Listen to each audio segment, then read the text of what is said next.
Joining me now, Mollie Hemingway, Fox News contributor, editor-in-chief of The Federalist, Ben Domenech, editor-at-large for The Spectator, Fox News contributor as well. Mollie, your reaction to this Newsom grisly bill that they just passed. I think of the abortions that take place in California. I don't even want to think about what this would mean. But what's going on here? It does just seem like the logical endpoint of some of the radical policies coming out of California, which has a strong focus on their beliefs on climate change, where they view humans are something of a scourge or a virus. And so it just seems logical that they would include in this that human remains can be used for composting.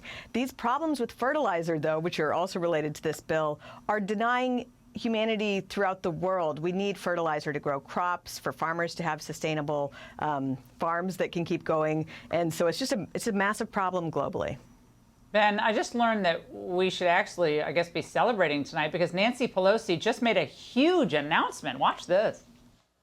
We saved the planet. We're saving the planet with record $360 billion to save the planet and generating jobs and cleaner air and cleaner water and jobs and security. She does that weird gesticulation that doesn't match the words, Ben, but I guess no one has to buy an EV anymore. The planet has already been saved. What is going on here? Mission accomplished. I mean, look, I think that this California bill goes a little too far in taking ashes to ashes and dust to dust, literally as a matter of government policy. I have to assume that it was supported by the Union of California Serial Killers for Climate Change Prevention or something along those lines. But look, we do see, I think, right in front of our eyes, something amazing happening, which is that the left is being more honest than ever about the radical nature of their views on abortion policy, and the media complex is rushing to defend them, to spin on their behalf. And frankly, big tech is going along with this. You had, Twitter slapping a fact-check confirmation from NBC onto Stacey Abrams' statement. And for any of us who is a parent, has gone into a hospital room, and we all know that we've heard, that expression from the nurse saying, "Would you like to hear your fetus's cardiac event?" This is not something that anyone has ever heard, and it's because we all know this is a baby and this is a heartbeat, but the left has to deny that in order to further their inhumane policies. Yeah, they're so radical. It becomes a caricature of itself, Mollie. And I want to switch gears here because over at CNN today, Jake Tapper spoke to French President Emmanuel Macron. Now listen to the disdain that they both have for one particular growing political movement.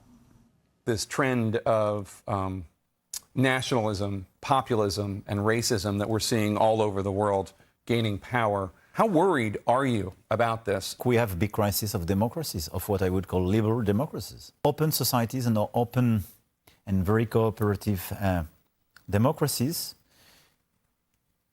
put pressure on your people. It could destabilize them. It could destabilize. Mollie, democracy is working just fine.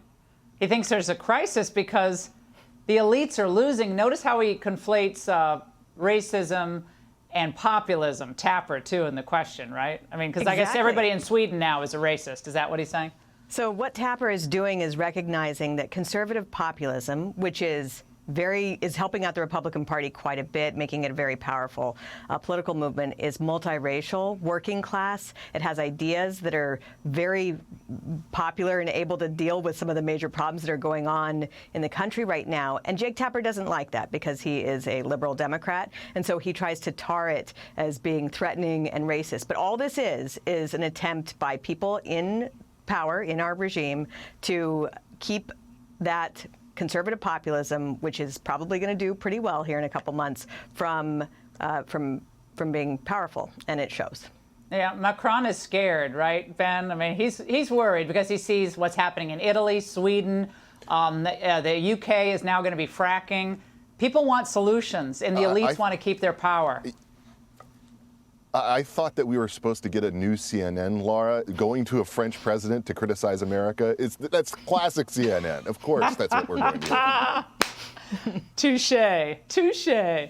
All right, Mollie, Ben, great to see you both. Hey, Sean Hannity here. Hey, click here to subscribe to Fox News YouTube page and catch our hottest interviews and most compelling analysis. You will not get it anywhere else.